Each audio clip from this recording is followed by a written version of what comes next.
Hola chicos, buenas tardes, noches, días, cuando, donde sea que estén. Vamos a continuar con el tema de polímeros y esta vez les había dicho que íbamos a hablar sobre el porcentaje de cristalinidad. Pero antes de eso necesitamos hablar de una temperatura que es muy característica de los polímeros y esa temperatura se le conoce como temperatura de transición vítrea. Es una temperatura que ya habían conocido, que ya más o menos tienen el concepto, pero aquí la temperatura de transición vítrea lo que hace más que nada es definir una de las propiedades que va a tener el material, o mejor dicho, un comportamiento. Vamos a imaginarnos diferentes polímeros. ¿Sí? Ustedes ven que hay muchísimos polímeros en el mundo que nosotros usamos. Está, por ejemplo, el polietileno. El polietileno es un material que es pues flexible, ¿no? Ustedes lo pueden mover y no va a pasar nada, puede que no se rompa. Pero existen polímeros que son ligeramente más rígidos. O quítenle ligeramente. Son más rígidos. Y pues cuando los tratan de mover y doblar, pues nomás no ceden. Entonces, ¿cómo es que se diferencia uno del otro, no? ¿Cuál es la diferencia? Bueno, aparte de que es el material, ¿no? Pero tiene mucho que ver en ese comportamiento la temperatura de transición vítrea del material. Presten atención a esto. Yo tengo un material que es como, por ejemplo, el polietileno, les decía.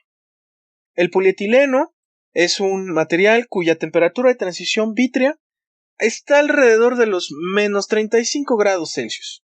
¿Sí? En realidad es un rango, pero vamos a quedarnos con el menos 35. Pero nosotros utilizamos el polímero pues a 25 grados Celsius, ¿no? Que es pues la temperatura ambiente en un día normal.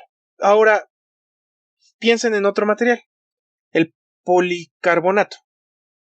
El policarbonato es el material del que están hechas pues las micas de los lentes o las cajas de los discos.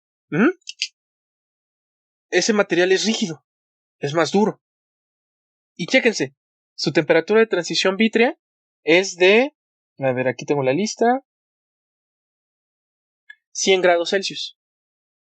Entonces estamos usando el material por debajo de su temperatura de transición vítrea. Entonces, chéquense, la temperatura de transición vítrea es la temperatura en la que el comportamiento del material pasa a ser, pues, rígido a flexible. ¿Por qué? Porque les decía, si yo trabajo arriba de su temperatura de transición vítrea, el material es flexible. Es como, ¿cómo se los podría decir? Gomoso. Pero si trabajo por debajo de su temperatura de transición vítrea, el material es rígido. ¿Sí? Incluso pueden fijarse en la forma en la que se rompe el material. Chequen esta caja de disco. ¿Sí? Tal vez no se alcanza a ver por tanto reflejo de la lámpara. Pero bueno, aquí se tiene. Les había dicho que su temperatura de transición vítrea de este material era de 100 grados Celsius. ¿Sí? 100 grados Celsius, estoy trabajando debajo, por lo tanto es un material rígido. Y chéquense cómo se hace cuando se rompe. ¿Sí? Fue pues relativamente fácil romperlo. Aparte de que está delgado, ¿no? Es delgada la caja. Pero ya se rompió y ya. Ahí está de nuevo. Rota. Espero se haya podido ver. Ahora tenemos esta otra pieza, que es como un cincho para asegurar cosas. ¿Sí? Dejen tal vez cambio un poco la luz para que se pueda ver.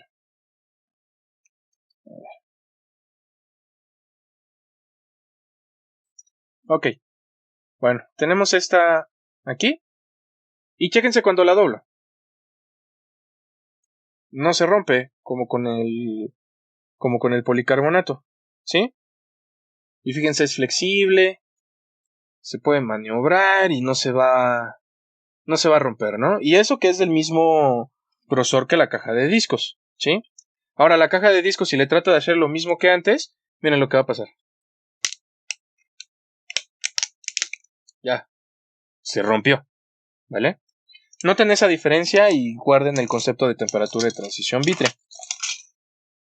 Entonces, la temperatura de transición vítrea es aquella temperatura en la que el material pasa de ser rígido, duro, a pasar a ser un material con un comportamiento flexible.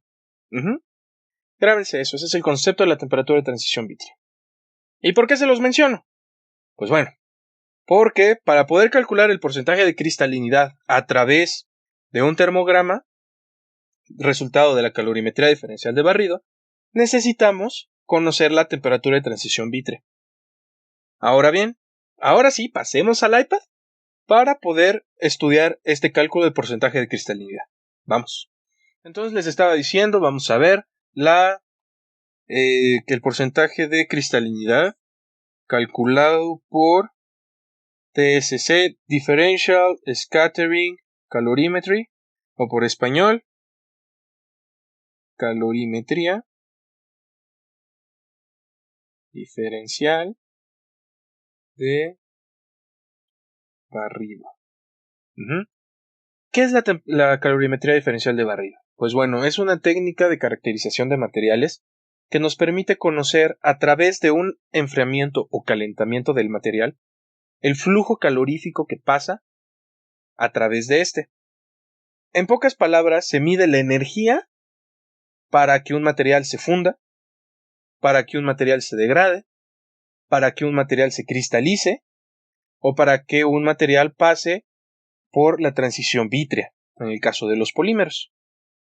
Es muy simple y se ve a través del siguiente diagrama. Este es un diagrama que se le conoce como termograma. Y como les decía, lo que mide es cómo se comporta el material cuando se calienta y a la par se está midiendo el flujo de calor. El flujo de calor nos puede decir mucha información, como por ejemplo cuánta energía se necesitó para poder fundir el material. Pero bueno, analizando el termograma tenemos 3 picos esenciales cuando se estudia un polímero. Durante su calentamiento. El primer pico, que es el de acá, y mide la temperatura de transición vítrea. Ya les expliqué qué es esto. El segundo pico nos va a medir la temperatura de cristalización. ¿Qué es la temperatura de cristalización? Bueno, como estamos hablando de polímeros semicristalinos, es la temperatura a la cual los empaques, las esferulitas, se empiezan a deshacer.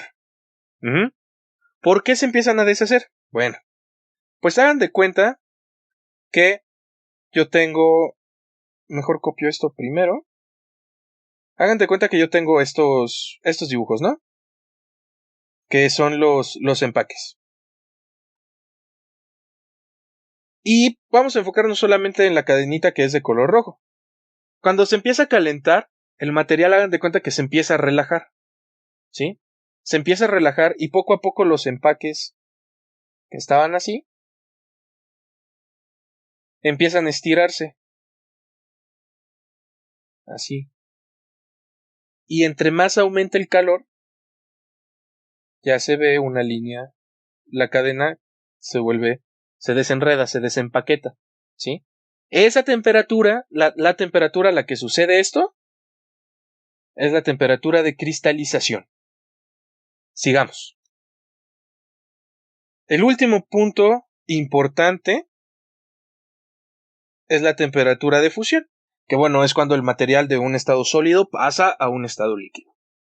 Y yo sigo calentando el material hasta el punto en el que se ven estas líneas de desorden. Y esto significa la degradación. ¿Qué quiero decir con degradación? El material se empieza a evaporar, el material se carboniza, ya no sirve el material, básicamente. Ahora, ¿qué es lo que pasa con el área bajo las curvas de los 3 picos que aparecen en el termograma? Pues en esos 3 picos lo que se mide es la entalpía Es la entalpía en la transición vítrea, la entalpía en la cristalización y la entalpía en la fusión. La forma en la que pueden interpretar esto es la energía que se necesitó para cristalizar, para fundir y para que suceda la transición vítrea. Yo puedo aprovechar de esa energía para poder determinar el porcentaje de cristalinidad. ¿Claro? Ahora, ¿cómo hago eso? Pues es simplemente aplicar una diferencia. El porcentaje de cristalinidad va a ser igual a la entalpía que se necesitó para fundir el material, o la energía para fundir el material, menos la energía que se necesitó para que el material se cristalice, entre la entalpía que se necesitó para fundir el material si este fuese 100% cristalino. ¿Sí? Lo anoto. Entonces, con eso ya podemos calcular el porcentaje de cristalinidad. ¿Vale? Es muy simple. Ahora bien, aquí, bueno, se los anoto para que no haya pierde. Esta área bajo la curva, pues es delta HC. Y esta es delta HM.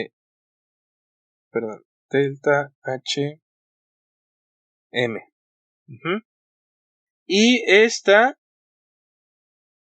es de bibliografías.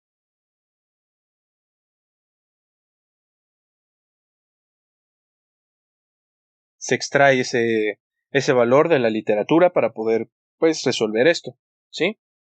Ahora, quisiera ponerles un ejemplo de cómo funciona esto, y va a ser a través de unas imágenes y utilizando los datos que tenemos aquí, ¿vale? Ok, lo que va a suceder en este ejemplo es de que vamos a utilizar los datos de este termograma y es lo que está aquí escrito.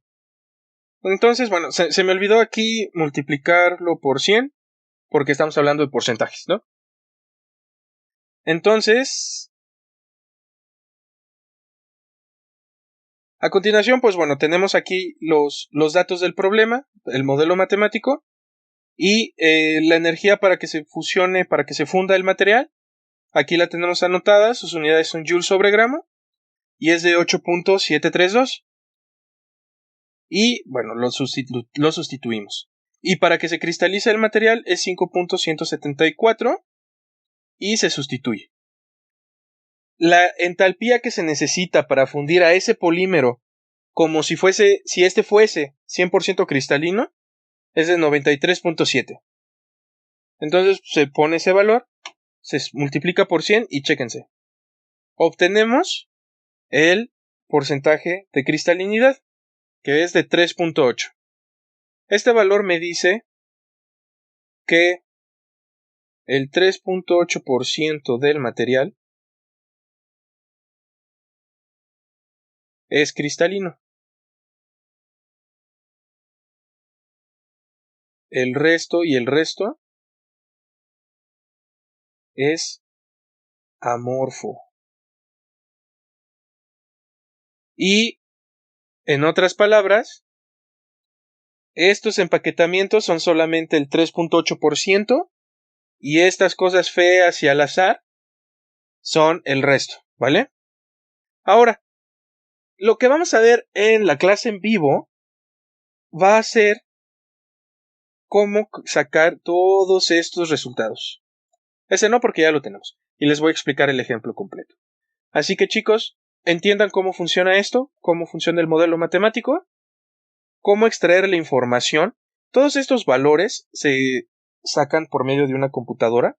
Se mide el área bajo la curva automáticamente y te resulta el dato. Estudien cómo identificar qué punto es qué punto. Saber que si vemos Joule sobre gramo, pues es la entalpía. Que esta área bajo la curva es la entalpía de cristalización. Que esta es la de fusión.